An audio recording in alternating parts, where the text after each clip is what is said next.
Now, this is a little messy because if they're public in this way, what does that mean for users of your code?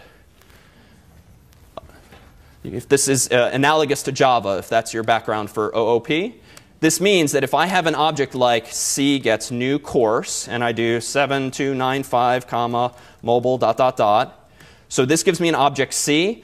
Another person who uses my code could just go ahead and change this to like 555.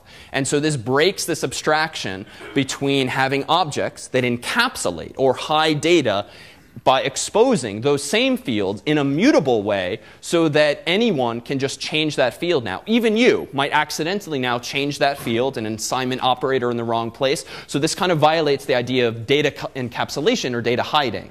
So in Java or here in PHP, how can I prevent users from touching catnum or title? Yeah, so we can change it to private. And the keyword essentially means just that, whereas public means anyone who creates an object of this class can access its public data members. Now I can simply do this, but now what's the downside? You can't read them. You can't actually read them. So now this is a bit of a problem. So now we actually need to create what the world generally calls getters and setters. But there's other ways of doing this where I can now say get catnum or something like that. And then down here, I can simply say return this catnum. And even though it's private, because this method is inside of the class, he can, by definition of private, actually access that property. So now effectively I've created some read-only properties. And in Objective-C, we'll actually see much slicker ways of doing this automatically without having to write code ourselves. And actually, for the curious, those of you who'd like to really sort of take your PHP savvy to the next level, know that PHP has a whole bunch of magical methods, their word, not ours, that begin with underscore underscore. And they are things like underscore underscore get, and things like underscore underscore set, name value. And there are actually some really neat features of PHP whereby you actually don't have to hard code all of these getters and setters, and you don't have to explicitly enumerate all of your fields like catnum and title. Instead, you can use these magical methods, and whenever the user tries to do something like this, this will invoke the method called underscore underscore get if there is no explicit property called catnum defined.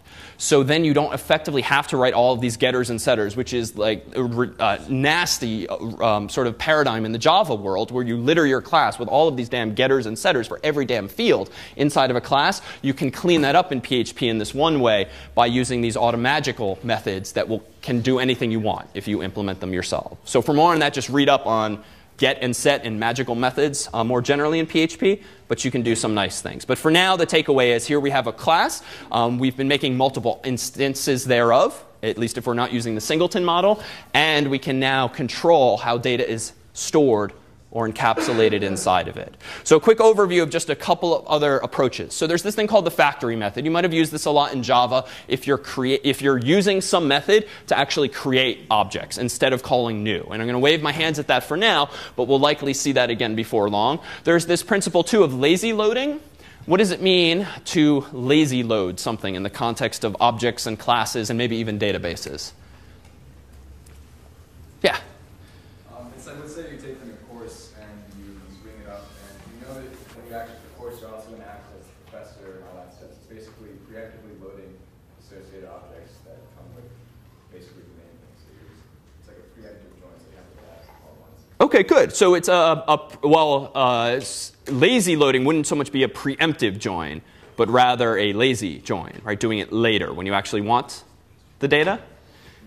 OK, so correct, but the opposite. So in the model of lazy loading, let's consider a concrete example. So after break, we'll actually look at the courses.xml data and one way in which we might tease it apart into multiple tables. But let's suppose for now, and this will be familiar to many of you if using MySQL and various tables for courses.xml, let's suppose that you have a courses table that has things like catnum and title and the sort of high-level information. What other tables do many of you probably also have? Sorry? So faculty table, and the faculty table just has all of the various faculty at Harvard. And what was the motivation probably for having a separate faculty table, if that's the route you went?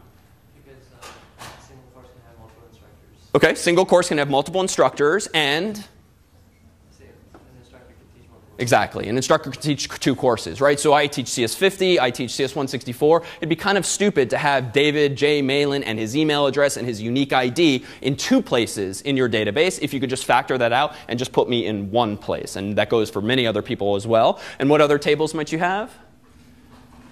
Maybe locations. You could factor out buildings and rooms, arguably. What else? Sorry? The schedules, course meeting times you could factor out. So in short, what is associated with a course? Well, if you look at the XML file for a course, the XML actually kind of captures everything. You have all the high-level data like catalog number and title, but then you might have an array of some sort, a list of faculty. You might have a list of meeting times and so forth. So if those are now stored in multiple tables, what does it mean to implement a method called getCourse? Suppose I want to call a method like getCourse, and the usage for that I want to be something like course gets course based on its catalog number. Well, what should come back? Well, odds are I want to get back a course object, so something that is defined like this somewhere.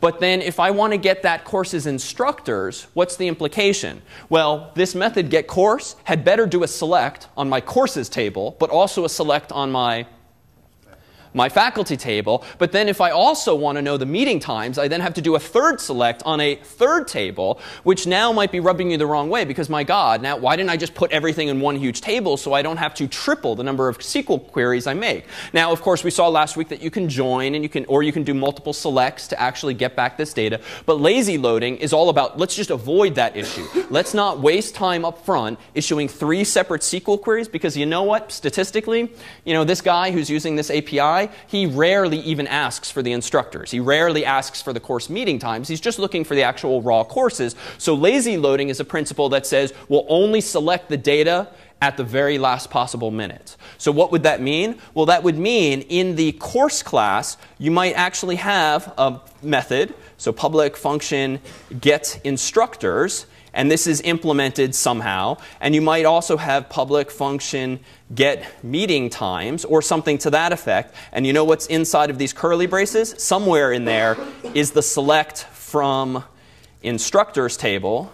And in here is somehow, and this maybe is abstracted away with some other design paradigm, but select from meetings, ...